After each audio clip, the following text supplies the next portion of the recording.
Bon mercredi à tout le monde, content de vous voir, content de vous retrouver en ligne. J'aimerais juste ça peut-être pouvoir introduire la soirée de ce soir parce qu'on va faire ça un petit peu différemment. J'ai juste trouvé bon de pouvoir partager avec vous un segment de l'émission de EMCI TV, les prières inspirées. Et ce soir, je veux juste prendre le temps de pouvoir remercier EMCI TV de rendre ces vidéos-là disponibles, du travail qu'ils font. Et je veux vous encourager parce que ce soir, ce que je vais partager avec vous, la vidéo que je vais partager avec vous, qui m'a vraiment stimulé, qui m'a vraiment inspiré moi-même, ça s'intitule « C'est la foi qu'il te faut ». Alors, juste prenez vraiment le temps de pouvoir vous laisser inspirer, encourager par ces paroles-là qui vont être partagées dans quelques instants. Je veux vous remercier d'être là à l'écoute, tout le monde, à chaque mercredi. Et on veut que vous sachiez qu'on pense à vous, qu'on prie pour vous. Soyez bénis par ce message-là qui va être apporté, par cette pensée-là qui va être apportée ce soir à travers les différents invités que vous allez voir apparaître à l'écran dans quelques instants. Alors, je veux juste vous souhaiter une bonne fin de soirée à tous. Soyez bénis richement.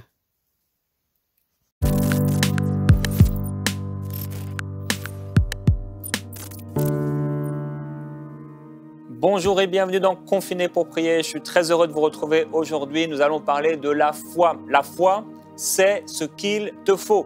Plusieurs d'entre vous, vous êtes découragés, vous êtes oppressés, vous avez l'impression d'être devant un mur de ténébreux, un mur de ténèbres, de ne pas vous en sortir. Mais aujourd'hui, le Seigneur va vous fortifier par son esprit. J'en suis convaincu.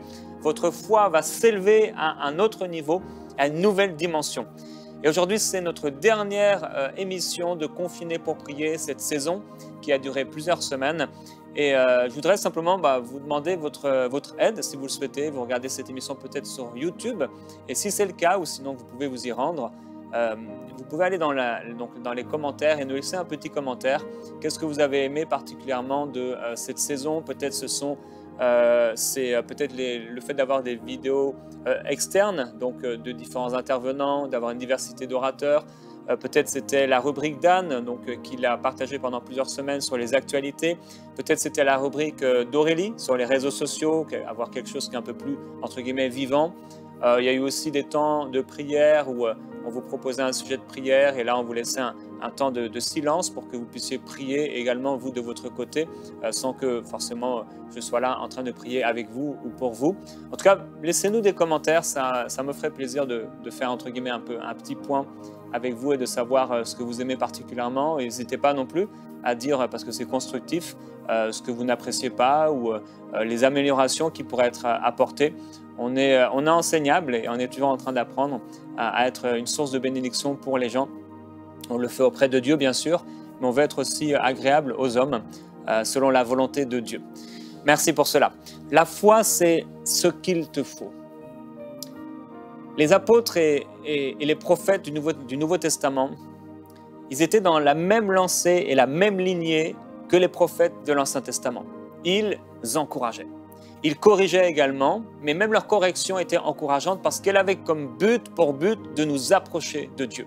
Et quand les prophètes étaient là dans l'Ancien Testament et qu'ils corrigeaient, qu'ils avertissaient, qu'ils reprenaient de la part de Dieu, le but était toujours le même, que ce peuple puisse se repentir parce que le but, ce n'était pas la repentance directement, le but, c'était que passer par cette repentance pour s'approcher de Dieu. Comme je l'ai dit plusieurs, vous êtes découragés, vous êtes oppressés, vous ne vous en sortez pas. C'est peut-être une situation de couple. On en a parlé hier avec Annabelle.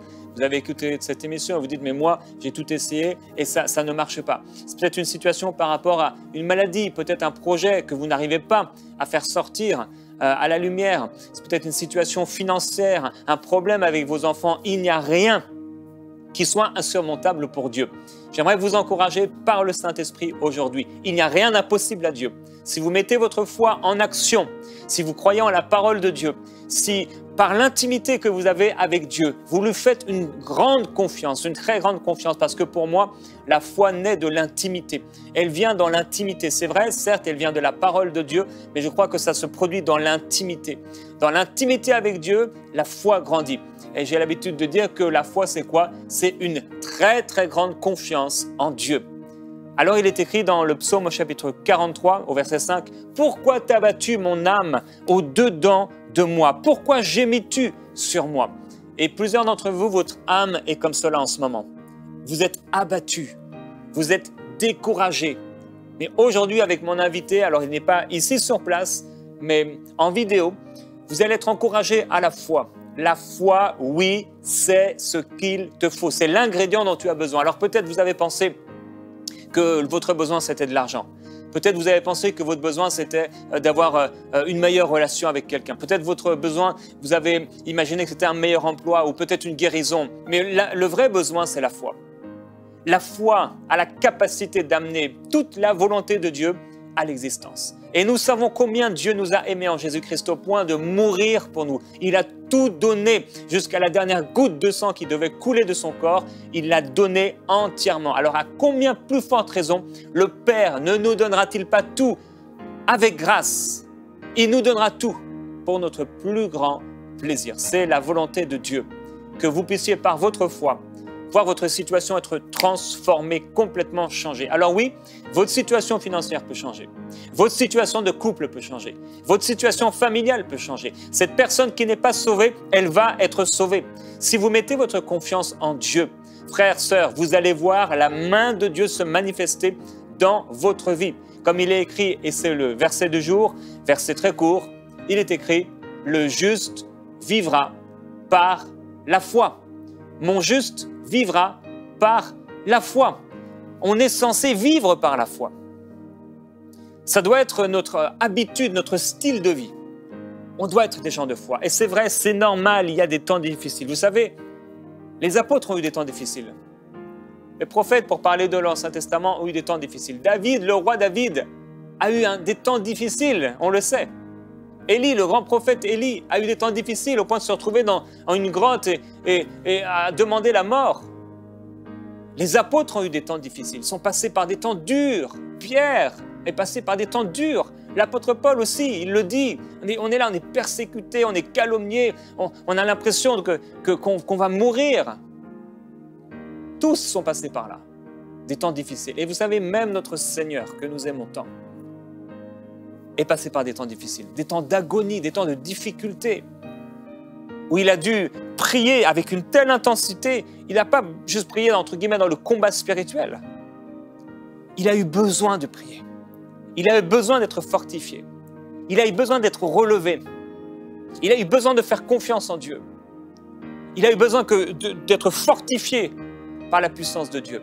Au point où des grumeaux de sang ont coulé de lui. Il y avait une telle agonie. La Bible dit, vous n'avez pas encore lutté jusqu'au sang contre le péché.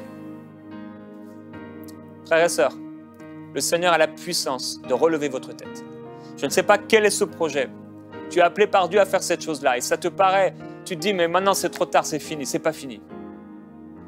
Et le Seigneur m'a donné cette image dans Ézéchiel au chapitre 37. On l'utilise de temps en temps pour parler de différents sujets, la prophétie, la foi, etc. Dieu va dire à Ézéchiel, « Fils d'homme », on va lire un peu plus tôt, « Il me fit passer auprès d'eux tout autour. Or, ils étaient très nombreux, donc dans la vallée remplie d'ossements. À la surface de la vallée est très sec. Il me dit, « Fils d'homme, ces eaux pourront-ils revivre ?» Je répondis, « Seigneur éternel, c'est toi qui le sais. » Il me dit, « Prophétise sur ces eaux. » Frères, sœurs, c'est la question que Dieu nous demande aujourd'hui, nous pose. Est-ce que ces eaux, ces ossements desséchés dans ta vie peuvent revivre? Cette situation desséchée, cette situation financière qui dure depuis des années, ce problème de couple qui dure depuis des années, cette relation brisée, mauvaise, détruite, qui dure depuis des années, est-ce que ça peut changer? Est-ce que ça peut revivre? Dieu dit, est-ce que tu crois en moi? Est-ce que cette chose peut revivre? Certains d'entre vous, certaines d'entre vous, vous êtes brisés à l'intérieur. Vous êtes blessés à l'intérieur. Mais le Seigneur vous dit, est-ce que vous pouvez revivre? Est-ce que ce cœur, ton cœur peut revivre? Est-ce que j'ai la capacité de guérir ton corps malade? ces ossements desséchés, est-ce qu'ils peuvent guérir? Est-ce qu'ils peuvent vivre? Et Ézéchiel répond comme beaucoup d'entre nous. Seigneur, c'est toi qui le sais. C'est une réponse blasée, c'est une réponse abattue, c'est une réponse de doute. Le doute, je ne sais pas, Seigneur, c'est toi qui le sais. Et l'Esprit de Dieu, Dieu dit, prophétise. Il le reprend. Parce qu'il aurait dû prophétiser, il aurait dû parler la vie. Au lieu de cela, il met toute la faute sur Dieu ou toute la responsabilité sur Dieu. Mais Dieu dit non, non, ça ne se passe pas comme ça. Je t'ai établi sur la terre, prophétise, je vais passer par toi. Et quand tu vas ouvrir la bouche, l'esprit des 4 vents va venir souffler en réponse à la parole dans ta bouche. Alors aujourd'hui, on va être édifiés. On va avoir l'occasion de poser plusieurs questions à Raoul Wafo, qui est un homme de foi, un homme que j'aime particulièrement, un homme encourageant. Et plusieurs d'entre vous, c'est difficile de considérer la foi. Vous ne vous sentez pas être quelqu'un de foi. Et plusieurs, vous dites, mais moi, je n'arrive à rien dans ma vie.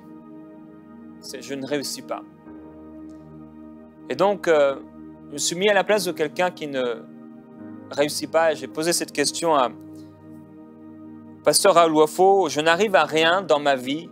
Pourquoi? Si vous posez cette question, je n'arrive à rien dans ma vie. Pourquoi?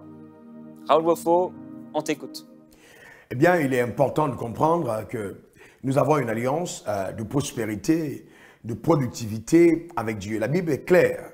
La Bible dit que celui qui trouve son plaisir dans la loi de l'Éternel et qui la médite jour et nuit est comme un arbre planté près d'un courant d'eau qui donne son fruit en son temps et dont le feuillage ne flétrit pas. Tout ce qu'il fait lui réussit. Donc Dieu veut donc que nous réussissions dans toutes nos voies. Et là, c'est vrai, beaucoup d'enfants de Dieu ont ce même problème. Pasteur, ça ne marche pas, les choses ne vont pas comme je le souhaitais, je ne connais pas la réussite. Eh bien, il faut comprendre que l'échec n'est pas de Dieu. Non.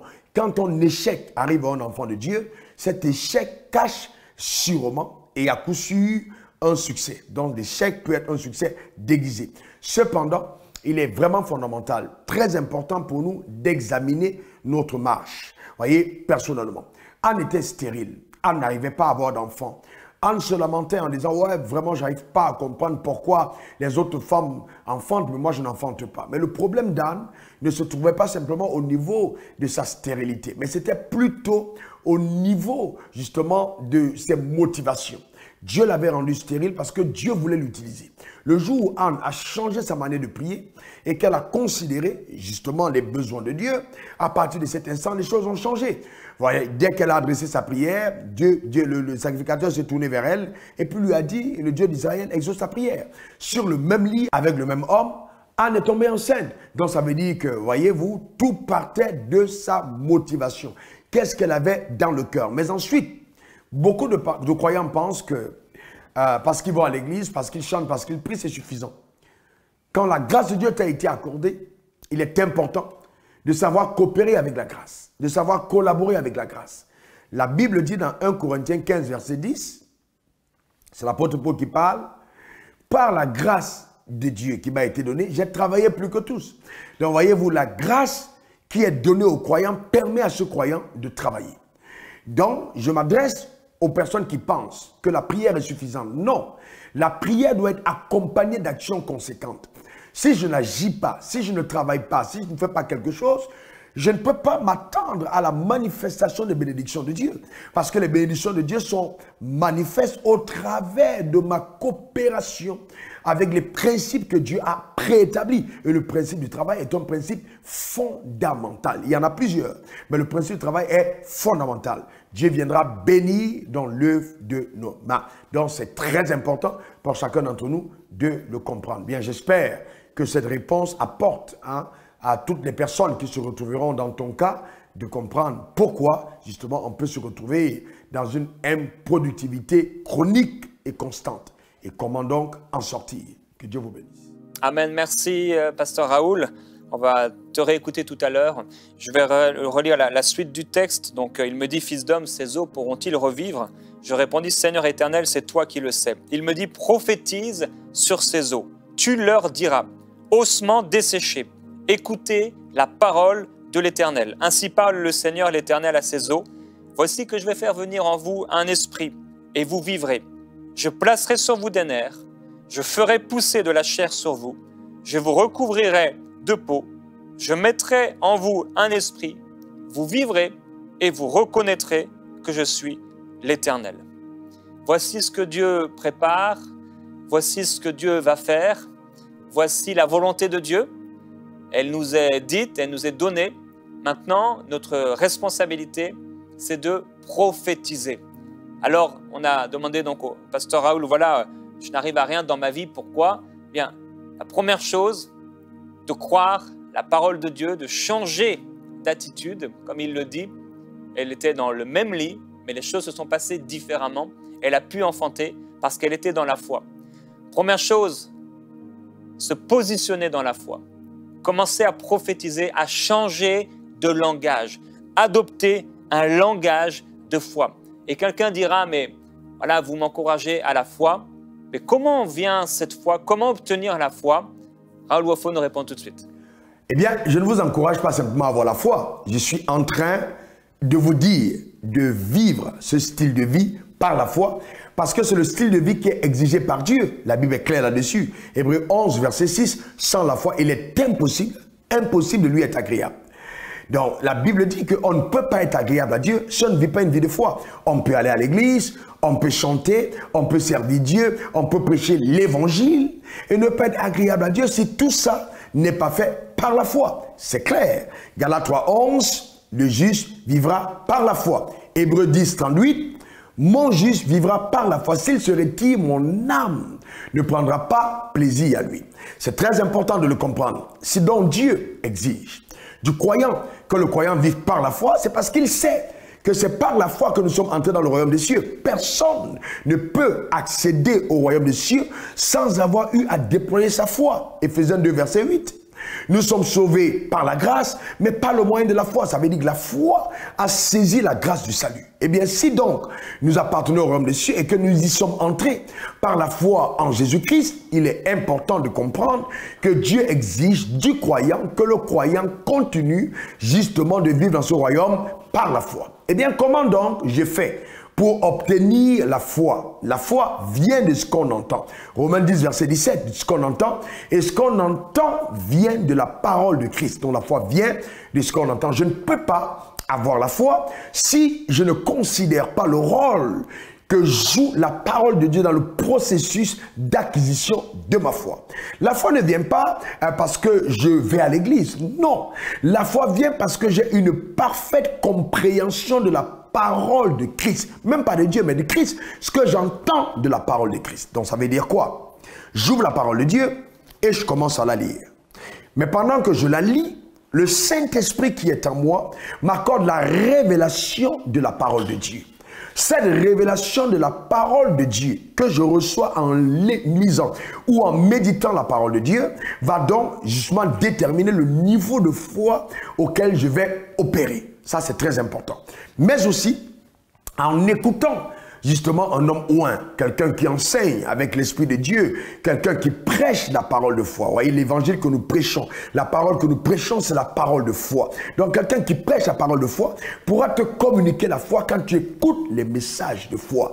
Donc, c'est très important. Il faut donc faire attention aux sources. Il faut donc faire attention aux personnes qu'on écoute. Parce que, eh bien, oui, c'est possible, justement, de ne pas recevoir la foi quand on a écouté quelqu'un d'autre parler, mais s'il n'a pas parlé en langage de foi, c'est clair que la foi ne nous sera pas communiquée. Donc il faut faire très attention à la révélation. Il faut donc prier chaque fois qu'on est en contact personnel avec les Écritures pour demander au Saint-Esprit de nous accorder la révélation de ce que nous sommes en train de lire.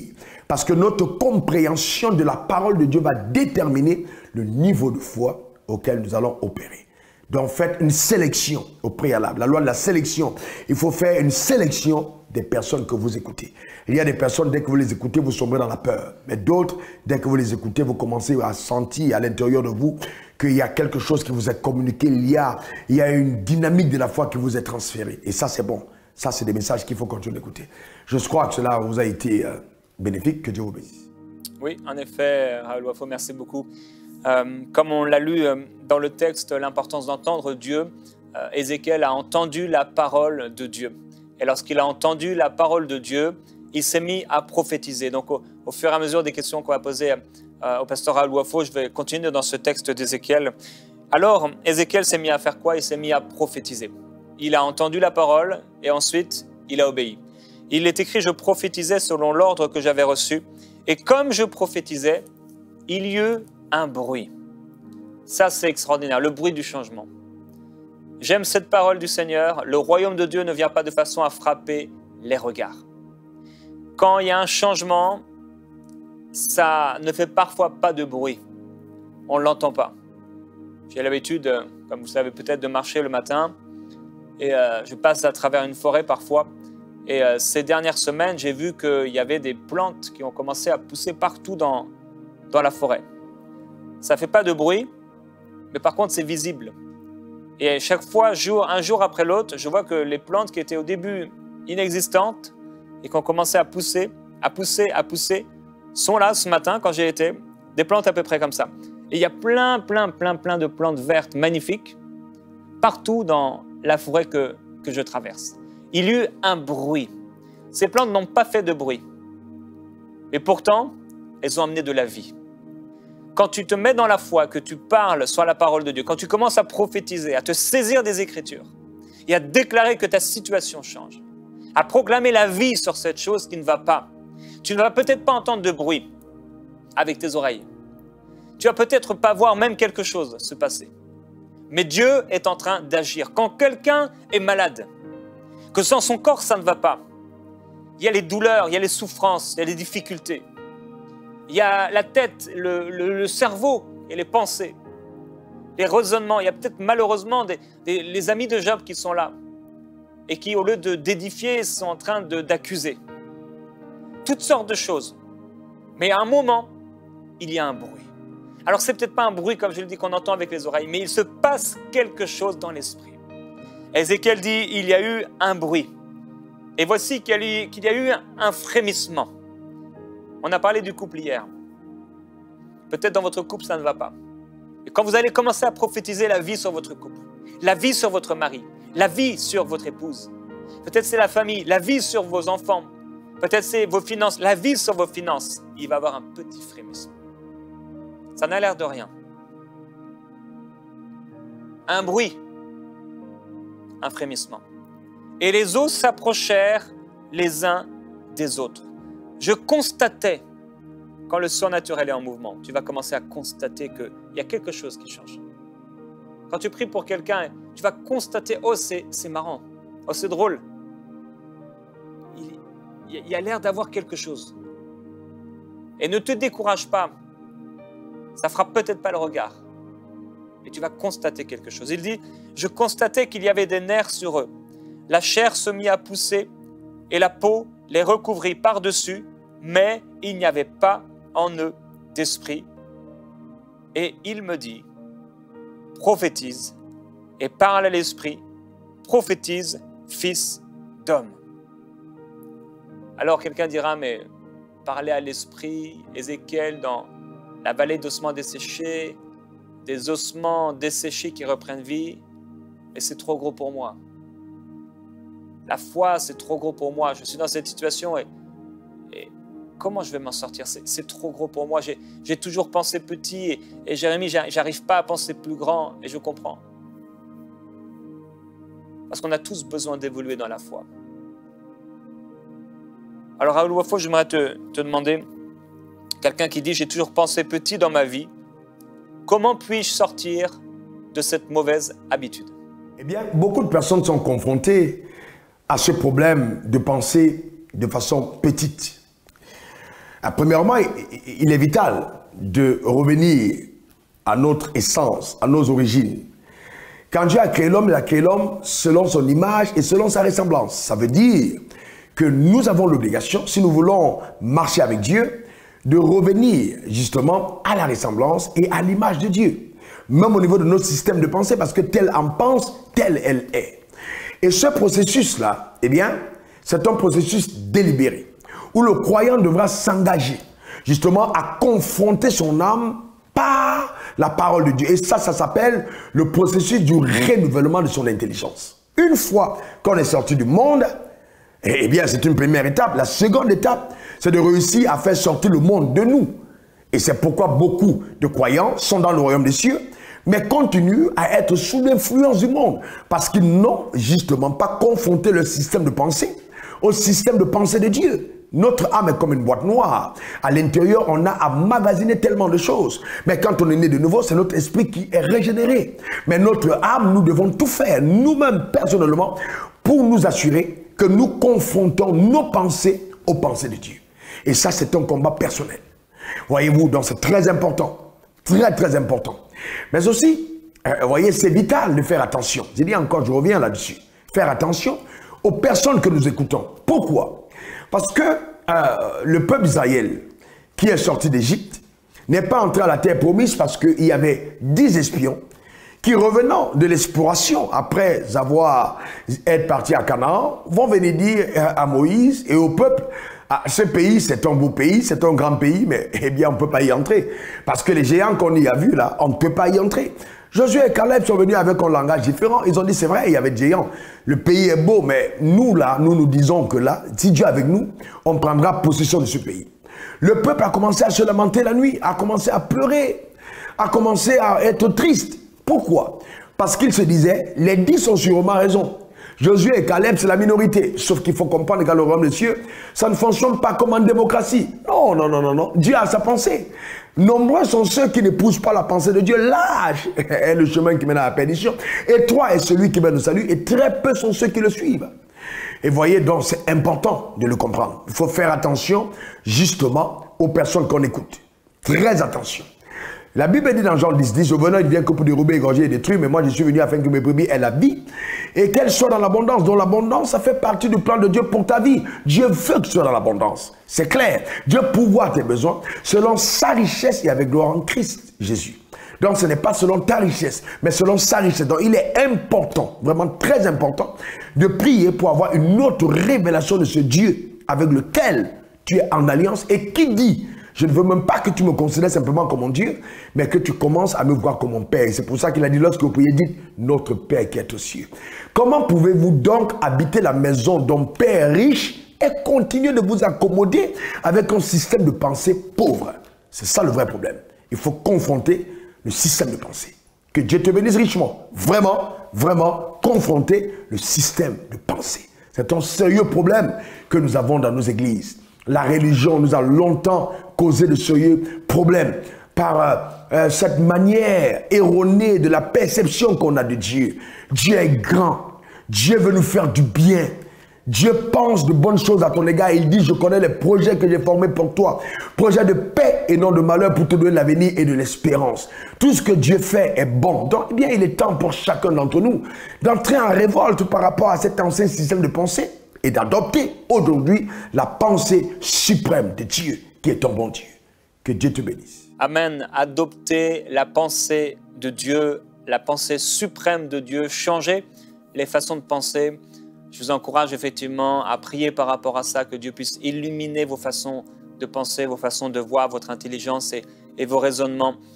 Alors à tous ceux qui pensaient petit, à tous ceux qui voient petit, à tous ceux qui regardent petit, commencez à regarder grand. À regarder grand. Et alors, Dieu a dit à Ézéchiel, prophétise. Prophétise et parle à l'Esprit. Tu diras à l'Esprit, ainsi parle le Seigneur l'Éternel, Esprit, viens des 4 vents, souffle sur ces morts et qu'ils revivent. Ça, c'est grand. Un homme qui peut parler aux 4 esprits, aux 4 vents.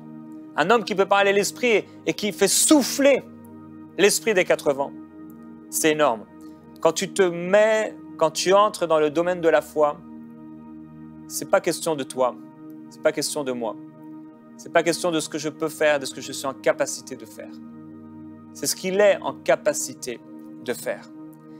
Je prophétisais selon l'ordre qu'il m'avait donné, et l'Esprit vint en eux. Ils reprirent vie et se tinrent sur leurs pieds. C'était une très, très grande armée.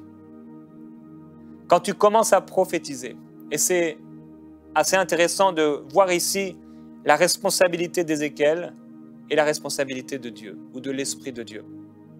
Ézéchiel prophétise, il parle la parole de Dieu, après l'avoir entendu. Et ensuite, Dieu agit. La foi, on se dit, mais comment cette situation va être changée? Comment c'est possible? Comment cela se fera-t-il, comme disait Marie? Et quand tu prophétises, tu parles et tu déclares et tu te mets dans la foi. Oui, mon juste vivra par la foi. Dieu fera le reste. Laissons à Dieu la responsabilité de faire ce qu'on ne peut pas faire. Mais prenons à part entière notre responsabilité d'être des hommes et des femmes de foi. Ayons une grande confiance en Dieu. Alors vous avez peut-être besoin d'être encouragé et vous dites, mais j'aimerais entendre des témoignages de foi. On aime les témoignages de foi. Nous en avons un ici dans la parole, dans Ézéchiel, au chapitre 37. Quelqu'un dit, j'ai besoin d'être encouragé. Est-ce que vous auriez des exemples de foi pour moi? J'ai posé la question à Pasteur Alouafo qui nous répond maintenant. Les meilleurs exemples de foi qui pourraient booster votre foi sont les témoignages qui sont contenus dans les Écritures. D'abord, pourquoi je le dis? Parce que, hélas, beaucoup de croyants ne comprennent pas qu'en ce qui concerne la sphère de la foi, vous ne pouvez y opérer que quand vous êtes résolu à considérer la parole de Dieu comme étant une parole intemporelle et comme étant une vérité absolue. C'est-à-dire que cette parole reste la même hier, aujourd'hui et éternellement. Donc le Dieu que nous servons aujourd'hui est celui qui s'appelle « Je suis ». C'est-à-dire qu'en faisant référence à lui, il est capable de dupliquer les témoignages qu'il a fait dans le passé, les reproduire dans le temps présent, ou même encore de faire des choses qu'on n'a jamais vues, qui n'ont jamais existé dans l'univers, mais que Dieu réserve à celui qui aura déployé sa foi à cette dimension-là. Et il est écrit, c'est par la foi, Hébreux 11:3, que nous reconnaissons que le monde a été formé par la parole de Dieu. C'est-à-dire que le simple fait de marcher sur terre, de regarder la mer, de voir les oiseaux voler, de voir les plantes, de voir les hommes, eh bien oui, c'est un témoignage de foi. C'est-à-dire que tout ce que nous voyons provient justement de l'action de Dieu. C'est un témoignage fort. Et nous pouvons nous référer au témoignage d'Abraham, âgé de 100 ans, ayant reçu une promesse à 75 ans. Dieu lui dit, quitte ton pays, t'appartiens à la maison de ton père, vas-y dans le pays, je vais te montrer, je te bénirai. Abraham croit en cette parole. Abraham se dit cette parole. Abraham s'en va, mais il n'a pas d'enfant. Il va revenir vers Dieu pour dire, ouais, mais mon père, tu me dis que je serai béni, mais c'est Élisée de Damas qui sera mon héritier. Dieu lui dit, garde, reste calme. Ce n'est pas lui. Je suis un Dieu puissant. Je veille sur la parole que je te donne. Je vais l'accomplir. Quand Abraham a 99 ans, il reçoit la visite de l'ange qui lui dit, l'année prochaine, à cette même époque, ta femme sera enceinte. Et cela, Sarah rit. Pourquoi est-ce qu'elle rit? Parce que la science a dit, la ménopause est arrivée, tu ne peux plus avoir d'enfant. Alors, l'ange dira à Abraham, y a-t-il quelque chose qui soit étonnant de la part de l'Éternel? C'est là où Dieu va surprendre Abraham. Il va retrouver la vigueur de sa jeunesse. Il va aller vers sa femme va tomber enceinte. Et là, Dieu va initier Abraham, voyez, dans la vie de foi, avoir un témoignage qui sera un témoignage intemporel.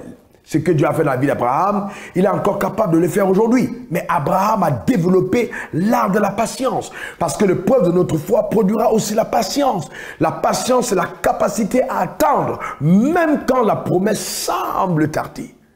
Tout en gardant la confiance en celui qui a fait la promesse et ayant la bonne attitude vis-à-vis de sa loi. Et ça, c'est vraiment fondamental. Ça, c'est vraiment important. On peut prendre aussi le cas de Moïse. Moïse sort avec le peuple, ayant vécu les 10 miracles extraordinaires des plaies qui ont frappé l'Égypte. Et donc Moïse va faire face à la mer Rouge. Le peuple va être là en train de crier, « Oh mais Moïse, Moïse, on aurait dû mourir en Égypte. Voilà, 600 chars d'élite sont en train de nous poursuivre. Qu'est-ce qu'on devient ?» Dieu dit, Moïse, dis à ce peuple-là, dis à ces incrédules-là, dis à ces hommes-là, qui continuent de douter de moi, de rester calme et d'attendre patiemment ma délivrance. Face à la mer Rouge, Dieu ne va pas faire souffler le vent d'en haut. Simplement, il va dire à Moïse, étends ta main. Comme pour dire, eh bien, montre-moi que tu as confiance en moi. Obéis à cet ordre. Moïse tend là. Et la Bible va nous dire qu'il a fendu la mer avec la verge de Moïse. Mais comment est-ce possible qu'un petit bâton soit à même de fendre une si grande mer? Non, derrière l'action, le bâton a donc déclenché le mécanisme qui était indispensable pour que la mer se fende et le peuple a marché comme à sec.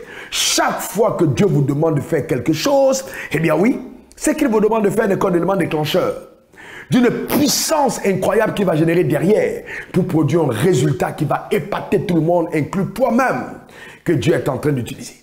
Pour dernier exemple contemporain, je prends le cas de MCTV avec Michael, que je connais depuis ce temps où il avait un petit ordinateur chez lui, c'était enseigne-moi.com. Mais quand on voit le déploiement de toute la structure aujourd'hui, on est juste dans l'étonnement de ce que Dieu peut faire au travers des personnes qui lui font confiance en lui obéissant. Voilà. Bon, que Dieu vous bénisse richement. Cette parole est riche, hein? Elle est abondante. Il y a tellement de témoignages à l'intérieur que si donc vous trouvez que ce n'est pas suffisant, lisez simplement Hébreux 11. Il y en a tellement à l'intérieur. Hein? Que Dieu vous bénisse. Portez-vous bien. Amen. La lecture, la méditation de la parole de Dieu, les récits bibliques sont pour nous tous, c'est sûr, un élément encourageant, déclencheur de notre foi. Ça édifie notre foi. Et je vais vous encourager l'importance de lire la Bible. On a fait une émission tout dernièrement, il y a quelques jours, sur cela. Il est tellement important de lire, de méditer la parole de Dieu. Peut-être donc aujourd'hui, vous vous sentez un peu comme, je l'ai lu dans ce texte, vous dites, mais finalement, les ossements desséchés, c'est moi. Et il est écrit dans ce texte, « Fils d'homme, ces ossements, c'est toute la maison d'Israël. Voici qu'ils disent, nos os sont desséchés, notre espérance, elle est évanouie. Nous sommes perdus. » Et peut-être, vous m'écoutez aujourd'hui et vous avez justement déclaré de telles paroles.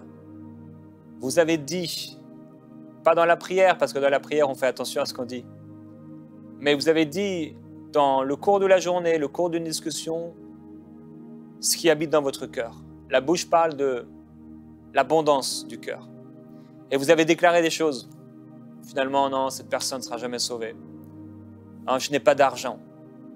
Je suis malade. Voici ma maladie. Mon couple, c'est fini.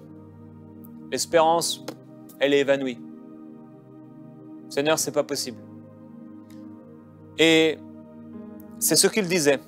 Il disait, nos os sont desséchés, notre espérance s'est évanouie, nous sommes perdus. Et là, Dieu dit à Ézéchiel, parce que Dieu est encourageant, eh bien, prophétise. Tu leur diras ainsi par le Seigneur l'Éternel, voici que j'ouvre vos tombes. Je vous ferai remonter de vos tombes, ô mon peuple, et je vous ferai revenir sur le territoire d'Israël. Vous reconnaîtrez que je suis l'Éternel. Je mettrai mon esprit en vous et vous vivrez. Je vous rétablirai sur votre territoire et vous reconnaîtrez que moi, l'Éternel, j'ai parlé et j'ai agi. Lorsque nous nous concordons, nous nous alignons avec la pensée biblique, avec la pensée de Dieu, et qu'au lieu de déclarer toutes les mauvaises circonstances et de commencer à attacher notre foi à ces mauvaises circonstances, parce que c'est une chose de parler des mauvaises circonstances, c'est une autre chose que d'attacher notre foi à ces mauvaises circonstances. Lorsque nous refusons d'attacher notre foi aux mauvaises circonstances, mais que nous prophétisons selon l'ordre reçu, quel est cet ordre? Eh bien, il est partout dans la parole. Lorsque nous prophétisons, nous déclarons la parole de Dieu. Quand dans l'intimité, nous ne savons plus quoi faire, nous sommes découragés, comme je l'ai dit au début de l'émission. On est peut-être comme ces apôtres, ces disciples qui sont passés par des temps difficiles. Et on est là, on a l'impression qu'on est abattu, peut-être on est abandonné, on a été peut-être méprisé, on a été blessé. On se dit, mais il n'y a plus d'espoir. Et c'est justement là que l'esprit des 4 vents est prêt à souffler. C'est justement au moment où on dit, mais Seigneur, c'est toi qui le sais. C'est justement là que c'est le moment de prophétiser. C'est justement à ce moment-là où on n'avait plus l'habitude de prophétiser, où on déclarait, c'est un tas d'ossements desséchés, c'est fini. C'est exactement à ce moment-là qu'on doit prophétiser et que l'Esprit de Dieu va prendre nos paroles de foi pour changer la situation. Pasteur Raoul Wafo, est-ce que tu aimerais prier pour toute personne maintenant qui écoute cette émission? Eh bien oui, c'est avec plaisir que je prierai pour toi et je prierai pour toutes les personnes qui sont connectées en ce moment à cette belle émission de prière inspirée. Et cependant, je voudrais vous lire ce texte de la parole de Dieu qui dit dans Jean 16 au verset 24. Jusqu'à présent, vous n'avez rien demandé à mon nom, demandez et vous recevrez afin que votre joie soit parfaite. Donc Dieu veut justement qu'on puisse lui demander des choses. Et il dit, si vous demandez, vous allez recevoir afin que votre joie soit parfaite. Et donc c'est au nom suprême de Jésus que je vais prier en demandant maintenant que Dieu, par son esprit, accorde à toutes les personnes connectées et qui le désirent, un esprit de sagesse et de révélation dans sa connaissance. Qu'il illumine les yeux de chaque cœur et que chacun sache quelle espérance se rattache à son appel et quelle est envers lui ou elle qui croit l'infinie grandeur de sa puissance qu'il a déployée en Christ Jésus, en le ressuscitant d'entre les morts, en le faisant asseoir à sa droite dans les lieux célestes, au-dessus de toute domination, de toute autorité, de tout nom qui puisse être nommé dans ce siècle et dans le siècle à venir, au nom suprême de Jésus.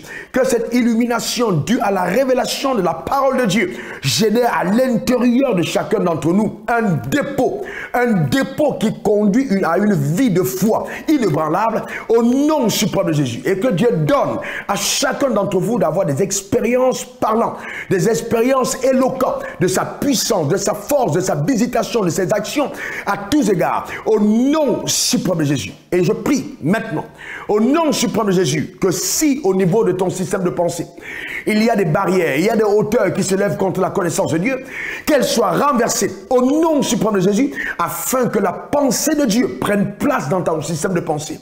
Et afin que tel je pense, tel tu penses, sur terre, au nom suprême de Jésus, et que la gloire soit rendue à Dieu au travers de ta propre vie. Que ta vie, ta propre vie, se transforme en témoignage éloquent des actions de Dieu. De la même manière qu'on a parlé d'Abraham, on a parlé d'Isaac, on a parlé de Jacob, qu'on parle de toi par la marche, par la foi, au nom suprême de Jésus, qu'il en soit ainsi. Et que toutes les barrières qui ont été érigées par l'ennemi, toutes les malédictions, les sorts qui sont envoyés contre ta vie, soient détruits au nom suprême de Jésus, car il a dit, je bâtirai mon église et les portes de ces jeux de mort ne vont pas prévaloir contre elle. Je déclare dans le nom suprême de Jésus que parce que tu es l'ouvrage de Dieu, les actions des ténèbres contre ta vie ne pourront pas prospérer. La main de Dieu est sur toi, la gloire de Dieu te recouvre, la puissance de Dieu t'accompagne et ton alliance parle en ta faveur au nom suprême de Jésus. Qu'il en soit ainsi maintenant, qu'il en soit ainsi demain et à jamais, afin que plus que jamais ta vie soit un témoignage qui illustre la fidélité et la grandeur du Dieu qu'on adore. Demeure comblé, demeure béni, demeure enraciné dans la parole de Dieu, demeure dans la vie par la foi, au nom suprême de Jésus. Amen, amen et amen. Ça a été un énorme plaisir pour moi d'être connecté aujourd'hui avec vous. Allez, que Dieu vous garde et on est ensemble. Au revoir. Amen, on est ensemble, Pasteur Raoul. Merci beaucoup d'avoir été avec nous. Merci pour tous tes conseils, pour ta prière. On te bénit au nom de Jésus-Christ. Frères et sœurs, Ézéchiel a prophétisé. Il a parlé la parole de Dieu.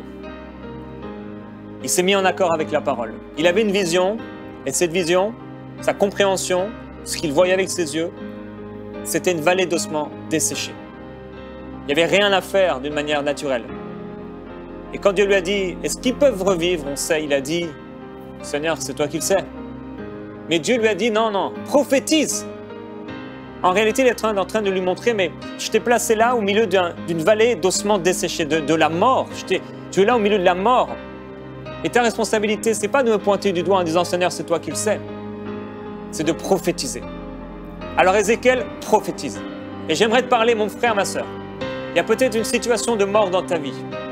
Quelle qu'elle soit, je vais t'encourager. Le Saint-Esprit est sur toi. Si tu lui appartiens, tu es à lui. Si tu ne lui appartiens pas, tu peux donner ta vie à Jésus-Christ. Aujourd'hui, maintenant. Mais si tu lui appartiens, tu as fait alliance avec Dieu. Le Saint-Esprit habite en toi. Et tu peux prophétiser. Là où tu te trouves, commence à prophétiser. Je vais partir maintenant. Et je vais te laisser tout seul, là, au milieu de la vallée de l'ossement desséché. Tu es peut-être entouré de la mort. Il y a cette situation qui te regarde. Elle te regarde comme un vautour qui peut te regarder. Et elle a peur. Satan a peur de la parole de Dieu. Et dit, mais est-ce qu'il va prophétiser? Est-ce qu'il va déclarer la parole? Est-ce qu'il va annoncer les Écritures? Est-ce qu'il va annoncer ma perte? La fin de mon contrôle et de ma domination?